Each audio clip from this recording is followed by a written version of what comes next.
Okay, so we just finished our rejections of liberalism. So we've kind of taken a look at the two forms of ideologies that essentially said no to liberalism and capitalism and developed their own thing. So at the end of World War II, this should be a review for you guys. You should already know that Germany, representing kind of fascism, has fallen.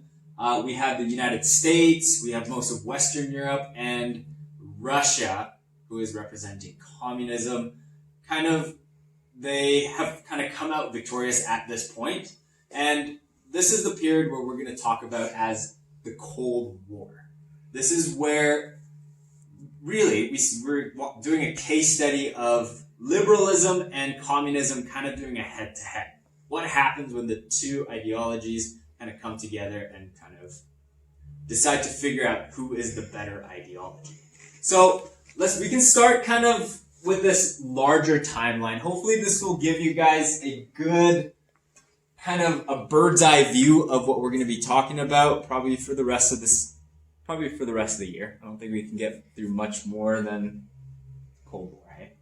Maybe a little bit more. We have one other little unit that we'll be doing, but yeah. So right now, this is the overview. So we're just going to quickly go over it, okay? You don't have to try and figure out all the details because that's what we're going to be doing for the next couple of weeks. But let's kind of start right at the end of World War II. So Hitler had just killed himself with his poor dog Goldie. And okay? Blondie and his... Blondie, yeah. Yeah, and his wife of one day. Yeah.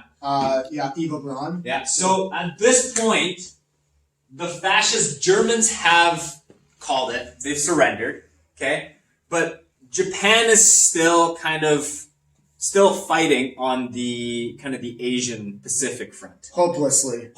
This is the point they're going to lose. They just haven't. Yeah. They're Japanese and they're pretty prideful about themselves and they know they're going to lose, but this is the period where there's kamikaze bombers, okay, pilots just driving their own planes with themselves in it into nothing shows nationalism more than kamikaze pilots. So this is kind of what's happening. And this is when the Potsdam Conference happens. Okay, so this is when the victors of World War II, they haven't quite won because the Eastern Front, like the Pacific Front and the Asia is still going. But this is kind of the victory lap. They're kind of getting together to talk about what post-World War II Europe will look like. They have this understanding that there's two very conflicting ideologies kind of within this alliance of victors, the people that have won this war. And they need to figure out how they're going to get together and work together. Okay. And this is a very interesting part. And while it's kind of the first step into the Cold War, okay, this is a very good representation of what the Cold War is going to be for the next almost 50, 60 years here. Okay. So at this point in Potsdam, just outside of Berlin, we have President Truman, who has just recently taken over from FDR. And we have Joseph Stalin, and we have Winston Churchill. They're the three big leaders who have kind of won this war. And they're coming together to talk about, all right, what do we do with the rest of Europe? What do we do with Germany? Okay. And there's a lot of interesting dynamics happening here because Potsdam is within the area that the Soviet Union just happened to be controlling at this point. So when Winston Churchill of Great Britain and Truman of the United States actually show up here, okay, they find that really Stalin has kind of set it up as if he owns the place, while technically it should be a neutral place for the three alliance, organizations or countries. And the thing that Stalin doesn't know at this point, but Truman does, the U.S. president, is that he had just gotten word of the successful testing of the Manhattan Project, which is the representation of the first instance of nuclear war and nuclear bombs in history. Okay, and at this point, I think a day or two into the Potsdam Conference is when President Truman actually decides to drop the first bomb in Japan and essentially ending the war. Okay. So there's a lot of this like flexing of muscles and trying to figure out who's the most dominant now that their enemies are gone. The people who are kind of sitting here together are trying to figure out who is the strongest. I just want to take one little word here. Truman is a new president, and like he feels like he has a lot of like big shoes to fill. FDR, President Roosevelt, had been in power for almost 4 terms, and so Truman stepping into that position, he feels overwhelmed. He had some very different ideas than Roosevelt did. Roosevelt and Stalin were pretty good friends. In fact, Roosevelt and Stalin had actually made some agreements with each other as to how the land of the Nazis would be divided, and actually Stalin and Churchill had made some backroom dealings as well.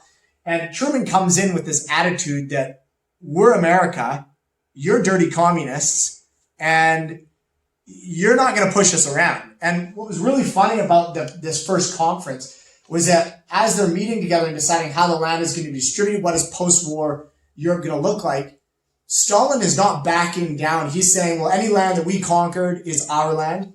And, when they stepped in the room at this conference, there's the Russian flag hanging everywhere with the sickle and the hammer. There's red tablecloths everywhere. And Stalin's guards are all around. They're all in uniform. As though Truman, the president of the United States, and Churchill, the prime minister of one of the largest countries in the world, are just guests. And apparently on one of the breaks, this is a true story that I read in a book the other day. Apparently at one of the recesses, Truman, who hates Stalin's guts, came up to Stalin, grabbed him by the back of the arm and pulled him aside and said, you do not make the rules here. You're not the leader of the free world. Right? And basically threatened him to his face. And Stalin, if you know anything about Stalin, his mustache says it all. The guy, he just doesn't take that kind of crap. He is inside, he is one of the most, sociopathic, literally just, I don't like you, therefore I can kill you or just send you to your death to work forever. And Truman really thought he had the upper hand here because, we have nuclear weapons. Watch us blow up Japan, right? A lot of people think Japan was the blowing up of Hiroshima and Nagasaki was about ending World War I, but it was really about America flexing. And I think that it was pretty naive of Truman to think that Stalin didn't know how to make nuclear weapons. I mean, Stalin already had his spies. His spies already had the plans to the Manhattan Project. In fact, at that time, they were building their own nuclear weapons. They weren't usable yet, but he was building them, right? So it's kind of an interesting, it was very kind of a disturbing conference. Actually, I think there's a picture of it right there up on the wall. Actually, no, that's Yalta conference, but yes, never mind. FDR. Ignore that. That's still FDR. But it pretty much looked like that, just Truman in the middle rather than FDR.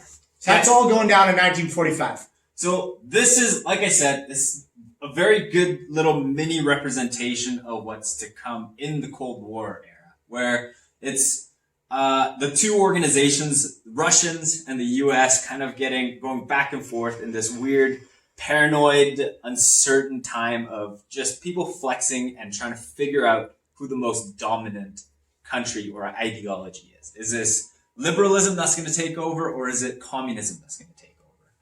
So we have a little bit of this flat line here, okay? So this is the point where things are pretty calm because there is a certain party, the United States, who has a very clear upper hand, okay? And a huge part of that is that the United States has the atomic bomb, the nuclear nuclear bombs, and the USSR does not quite have it, okay? And at this point, we have President Truman kind of declaring things like the Truman Principle, right? Or the Truman Doctrine, right? Also known as the containment policy, where he states that any country who is willing to stand up for the liberal ideology, the U.S. will step in and provide aid, either in terms of supplies or economic aid or even military aid, just to try and contain. Okay, the containment in this is contain essentially the communist ideology.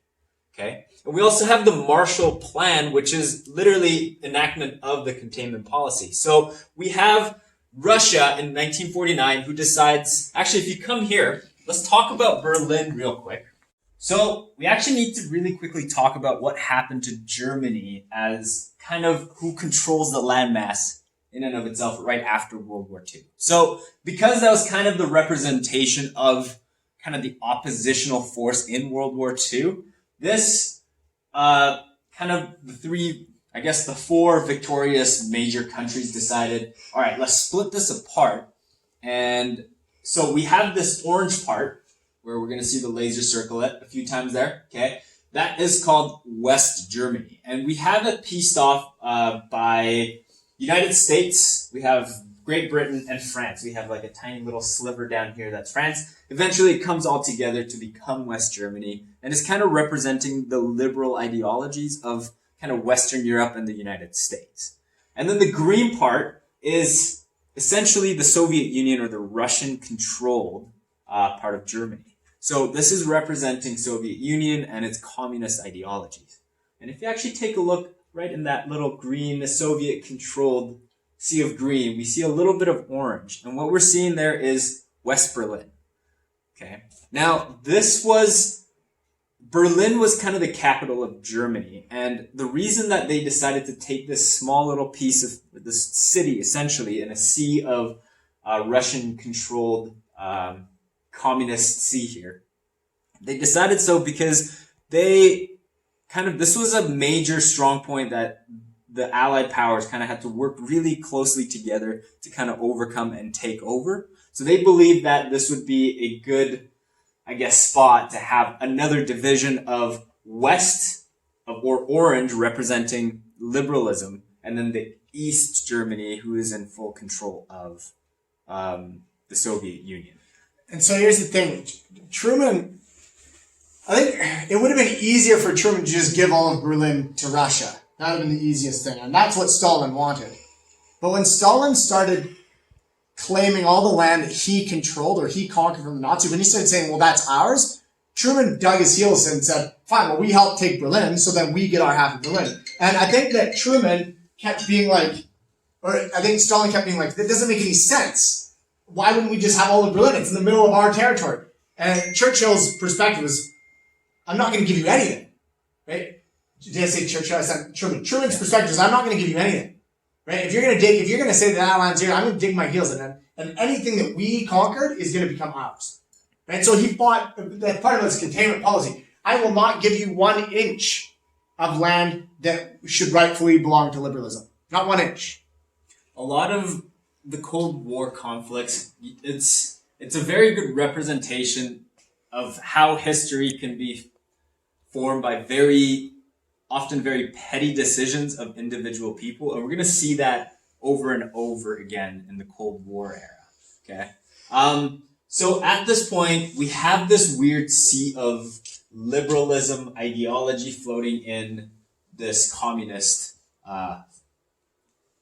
controlled space. So if we come back here, this is where the Marshall Plan and the Berlin blockades kind of come in together. So because of this kind of petty squabble arguing back and forth between especially Truman and Stalin at some point says, you know what? Well, West Berlin is literally squarely inside of, Soviet controlled territory. So what are you going to do if I decide to cut off utilities, supplies, everything? So just block it off. Okay. Just essentially just shut everything down around it to force the people of West Berlin into just like submission, essentially into communism. And the Marshall Plan, remember the containment policy, Truman's idea was any country or organization that was standing up for democratic rights and liberalist ideas and against the communist,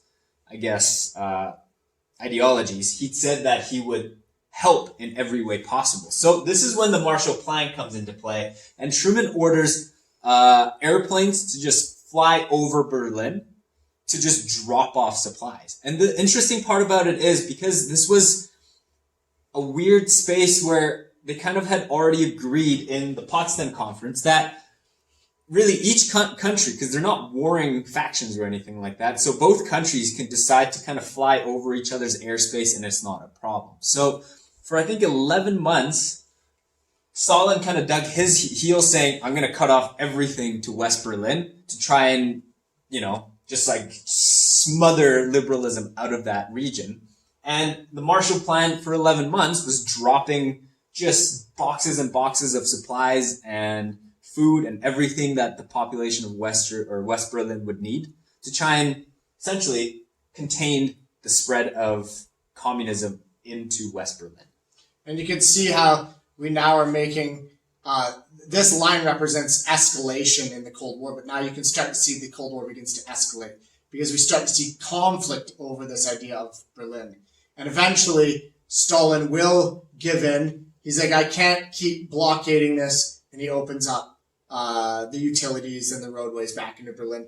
And Berlin, Western Berlin, remains to be a part of the kind of the liberal world. Now, I do want to point out, eventually in Berlin, I think what's kind of the most known for in its history is the Berlin Wall. This was not a point where there was a wall yet. Everything was kind of open. Okay, there was a line kind of drawn in the sand, but there was no official wall like we will see later on in the 60s. Okay, so as kind of the Cold War escalates, okay, things are getting more and more tense. In 1949, the USSR or Russia finally tests their first successful nuclear bomb. Now, this is a huge, huge escalation. Okay, while before the US had a clear upper hand, because USSR or Russia is kind of stepping up onto equal grounds with the US, now they can kind of start escalating and raising the stakes in their conflicts. Okay, so this is kind of like the Mexican standoff idea where, you know, both people have guns pointed to each other's heads, so therefore they can arguably kind of, one isn't in a disadvantageous spot. Okay, so during this period, especially with the nuclear bomb happening in the US, people start getting way more paranoid every day. So the 50s is a period, 1950s is a period known as the McCarthyism period, where essentially the idea of communism seeping into the United States is so scary that people essentially began kind of pointing fingers and saying, so-and-so is a part of the Communist Party of the United States, and they are a spy for the Russians because they have sometimes really unrelated things, just because they had some liberal ideas, or maybe they had a little bit of, I guess, an extreme view on like healthcare or something like that. Okay, so for the whole 1950s, we see McCarthyism, and that's really a lot to just the fact that now U.S. is understanding that,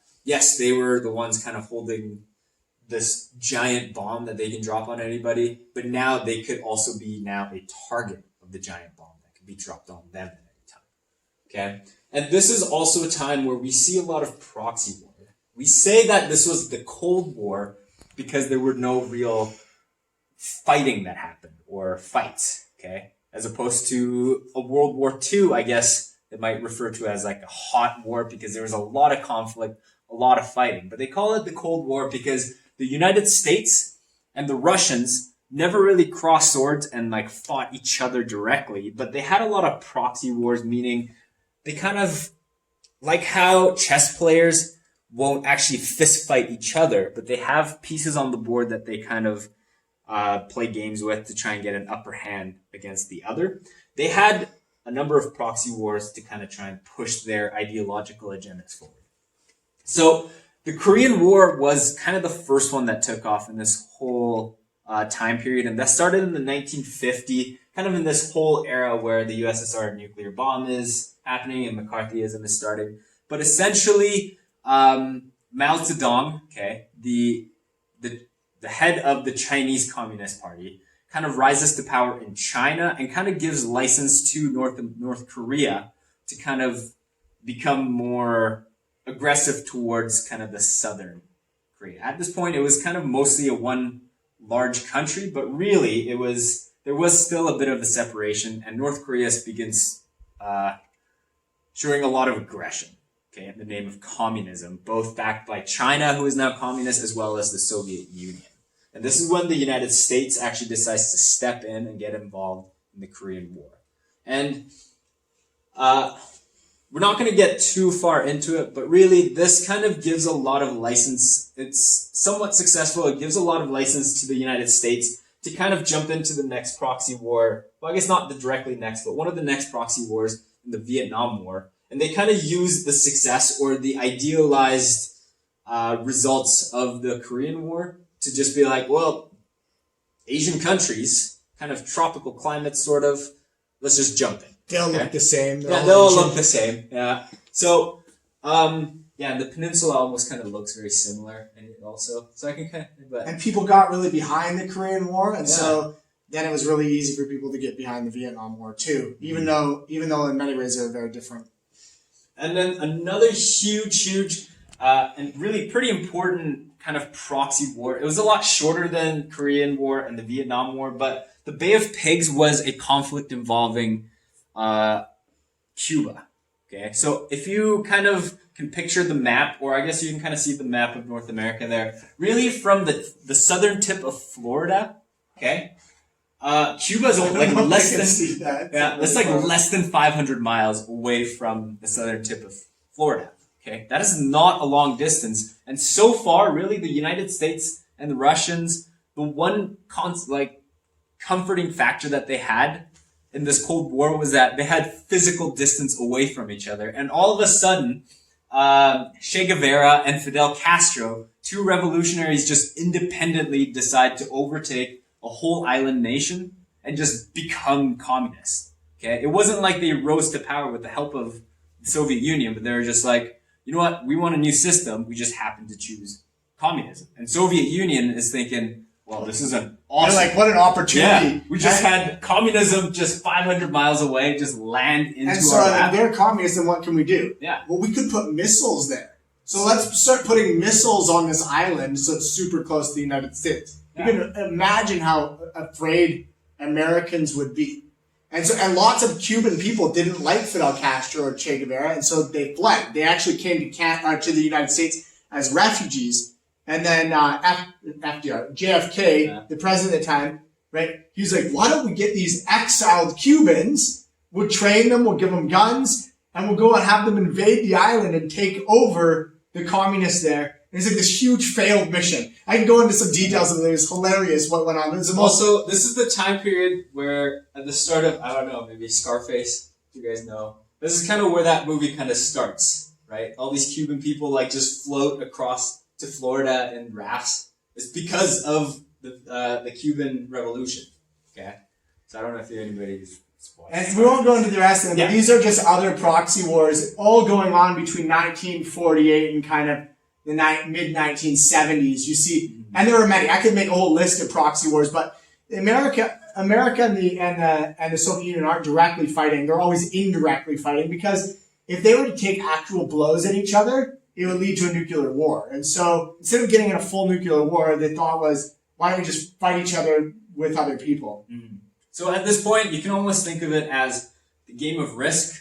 They're just trying to get more of their pieces or their ideologies in as many countries as they possibly can. Because they're in this weird race to just be like, all right, we want as many countries to be capitalist or liberal, or we want as many countries to be communist. And kind of that whole idea of Cuba being very close to the United States actually takes us to arguably the closest point that we've ever been to in terms of actually the Earth being destroyed by a full-on nuclear war. And that is the Cuban Missile Crisis.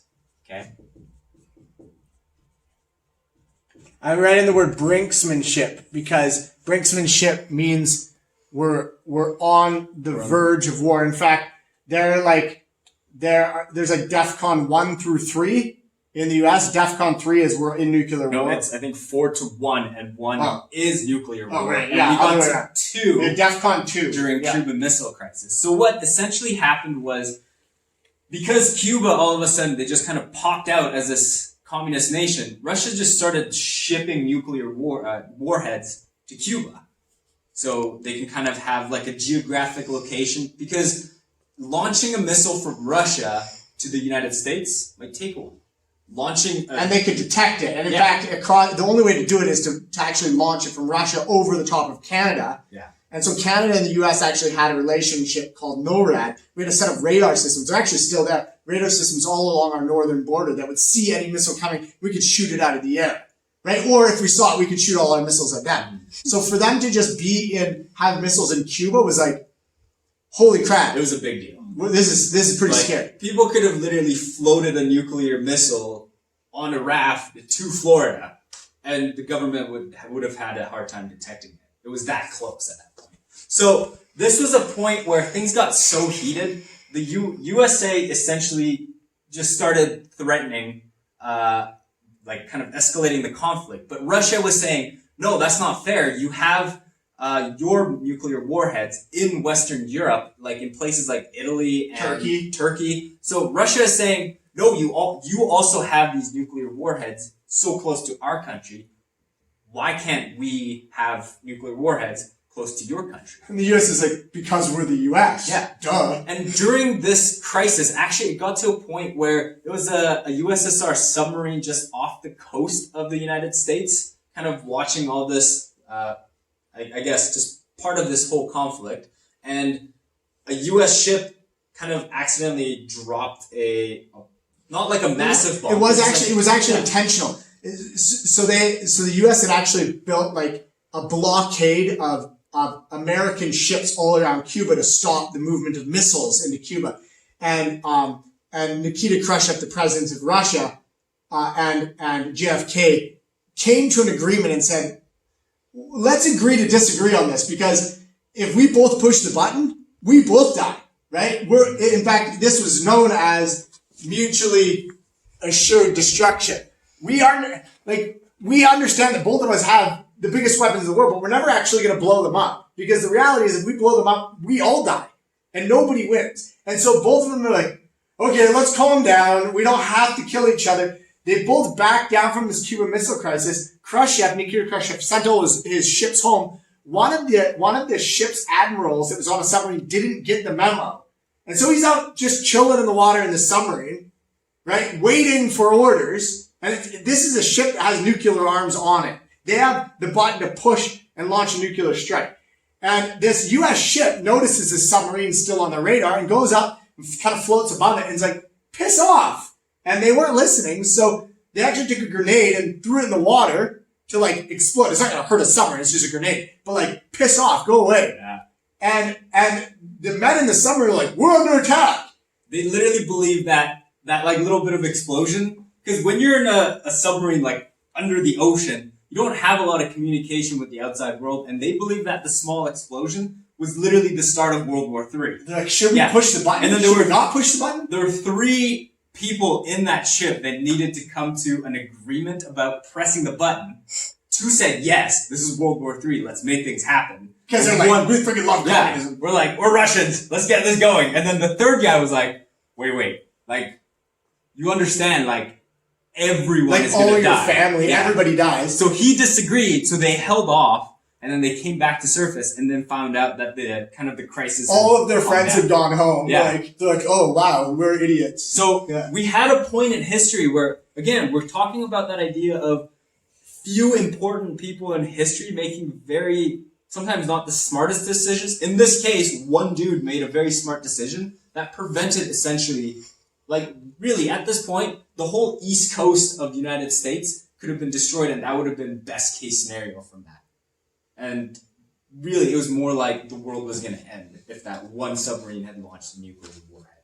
So that's kind of the peak of this idea of the Cold War and this period of paranoia and uncertainty. And as we move through it, we kind of go into a period called détente, or that's the word for, I think, relaxation. Détente in French means a period of relaxing. And so as a result of the mutually assured destruction, the realization of JFK and Nikita Khrushchev was that we're not doing any good continuing to escalate and build more weapons. That's not really doing anything. So both sides, both the United States and Russia, kind of moved into their own turtle shells. They kind of went, they started to have some agreements. They came up with what was known as the Test Ban Treaty, which was, let's stop actually testing nuclear weapons because it's destroying the environment. So they agreed with that first.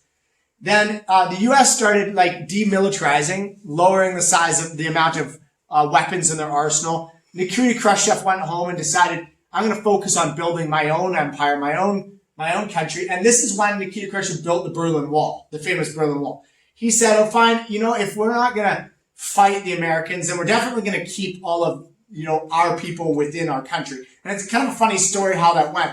What had happened in the 1950s and 60s is East Berlin had lost over 3 million of its citizens to West Berlin. People in East Berlin are like, why do I live here? This place sucks. Like, Russia sucks. And they headed over to West Berlin because West Berlin was doing amazingly under capitalism. And so Nikita Khrushchev, in embarrassment of the fact that he was losing all his young doctors and lawyers and families, was like, I'm going to make you stay here. Right? And so instead of fighting with America, he just focused his energy on keeping his own people in. So the wall wasn't to keep Americans and liberals out. It was to keep his own people in, which is wildly outrageous. And this actually helps you kind of understand what's more effective, communism or capitalism, right? I can tell you right now, from just this story alone, that I have all sorts of evidence that capitalism is more effective than communism. How many people left West Berlin risking their lives to climb a wall and get into the safety of communist Russia? Zero. Not one person. Yet thousands of people attempted to get over the Berlin Wall to escape the crappiness of communism. Same thing with Cuba. How many people got on a shitty old raft, right, and tried to float their way to safety in Cuba? Zero people did that, right? That never happened. But how many Cubans? Wait. There were some people that went from West Germany to East Germany in a capitalistic attempt to make some money to help ferry people into West Germany. We're going to go there to actually save people from that crappy place. So all I'm saying is that, like, I would take the side of Milton Friedman and say the Cold War is perfect evidence of capitalism and liberalism versus communism and which one's more victorious. So when we hear people talking about moving towards a communist entity today, that should make some alarms in your brain. I'm not trying to give you political ideas, but I'm telling you that it's not very good. So in the period from 1962 to the mid-1970s, we have a period known as détente. And this is a series of time when America and Russia kind of leave each other alone, and they even come to some agreements to behave themselves. With first the Test Ban Treaty, then SALT I and SALT II, which were essentially denuclearizing or breaking down how many nuclear weapons they had. And it finally wrapped up with what was known as the Helsinki Accords, where each country decided to sign a document that said that they would respect human rights, right? Human rights. They both signed it and said, every country within our sphere of influence will respect people's human rights. Now, Nikita Khrushchev had died, and there's a new president named Brezhnev. And Brezhnev signs this piece of paper fully knowing that he's violating people's rights on a daily basis. And he signed it, brought it home, and all those people were like, why are you signing it? He's like, it's okay, it's just a piece of paper, right? It's just a piece of paper that we signed. Because in 1979, Brezhnev broke these treaties that had been created during this détente period when he invaded an innocent country known as Afghanistan. So in the invasion of Afghanistan, the Cold War begins to escalate again. America says, whoa, hold on. We have friends in Afghanistan too, right? And the next proxy war begins. A proxy war where the U.S. backs up the Mujahideen, what became known as the Taliban in the future, and that's a whole story for a different day. But they back a whole group of nationalists that are going to protect Afghanistan, and Brezhnev supports the Communist Party in power in Afghanistan. A huge war takes place there from 1979 to 1985, right? And so this is, again, an escalation of militarism, and we see the election of Ronald Reagan in 1981, and once Ronald Reagan comes into power, he says, screw this policy of containment, right? Let's stop trying to contain communism or stop communism. We're going to roll that crap back. We're going to push communism back to where it belongs in Russia. And so he begins to invest more in the military than any other president of the United States. Prior to this, he begins to invest in really controversial new military tactics and weapons. most famously what was known as the Strategic Defense Initiative, which he essentially was going to build a set of satellites that could detect, it was very theoretical, but they were going to be able to detect nuclear weapons from space and both be able to stop nuclear weapons from Russia coming to America from space, but also launch nuclear weapons from space. And people nicknamed this because it was so out there, they nicknamed it Star Wars. But when Brezhnev got word of this, actually Brezhnev had died at this point, when when Gorbachev, the next president of Russia, got word of this, he's like, how can we compete with that? Like, we can't compete with Star Wars. And so he invested all of his energy into trying to build up a military, and he actually drove the whole economy of Russia into the sink, right? Into the tank, spending money on military spending. And because they were so broke from military spending, he's like, we're going to have to do something differently in our country to fix our economy. And so he came up with two policies, and these two policies you're going to need to remember, because this is what collapsed or destroyed the whole Soviet Union. I'm sure that Karl Marx and Vladimir Lenin and Stalin and Khrushchev and Brezhnev would have rolled in their freaking graves if they knew what Gorbachev was going to do. Because he passed two pieces of legislation that are mind-blowingly different than what you'd expect from communism. So the first was known as the policy of glasnost, which essentially means an opening of the free information or free press. So what he wanted to do is he wanted to tell the Russian people the true story of Russia and the true story of people like Stalin. He wanted the Russian people to kind of get on his side by demonizing the people that came before him. So imagine if tomorrow imagine Kim Jong-un said tomorrow, North Korea is now open to the press. Everybody and their dog would be there trying to tell the story. And that's exactly what happens. I think Nikita Khrushchev kind of opened a tiny little door to what was had historically gone on there. And every journalist went into Russia to tell the story. And all sorts of information started dumping out into the world about Stalin's purges and all of the corruption and scandal. And I think that a lot of Russian people were like, whoa, this is the country that we live in? This place is not very awesome. The second policy he passed was the policy of perestroika, which was very much like Lenin's new economic policy, where he would give a small amount of private business owners the opportunity to engage in free enterprise. So picture that, right? Suddenly people can have their own businesses. Everyone's like, why would I work for the government?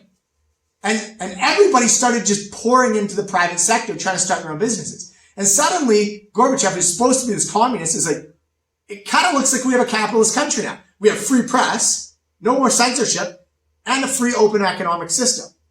And so he began to talk to Ronald Reagan, and they kind of fell in love. They became pretty good friends. But Ronald Reagan's like, you know what? Gorbachev, why don't you just give up, man? Just tear down that wall. Tear down the Berlin Wall and just stop being you. Stop being communist Russia. And Gorbachev's like, okay. And in a very, very anticlimactic way, right, the Soviet Union just kind of fell apart. Countries like Lithuania and Estonia and Latvia, right, Hungary, Belarus, they all kind of just became their own independent states. We sometimes refer to it as the Velvet Revolution because it wasn't a lot of actually fighting that went on. These countries just kind of said, we're not part of the USSR anymore. And the Soviet Union ended, and so did communism, and thus ended the Cold War. And in 1991, when the Berlin Wall was taken down, and people took it home as a symbol of how crappy communism was and how much liberalism is better, right? The Cold War came to an end. And so from 1945 to 1991 is the span of that Cold War. And although Brian and I didn't talk about all of the parts of the Cold War, because you take an entire course in university on this, it's a big topic. Yeah, it's a lot. I feel like we gave you at least an idea of the events that kind of transpired. But the main thing that I want you to take home is there were two main escalated points. The first was the Cuban Missile Crisis in 1962. There was a major decline in conflict during détente. And the second major rise in escalation was post '79 invasion of Afghanistan and the rise of Ronald Reagan's attempt to overthrow communist Russia and to roll back communism. So I hope that made sense to you guys today. And we hope that you guys enjoyed this video and that you didn't just get bored and shut down. I hope that you watch this because there are going to be lots of questions about this on the unit final. Okay? Thanks for watching.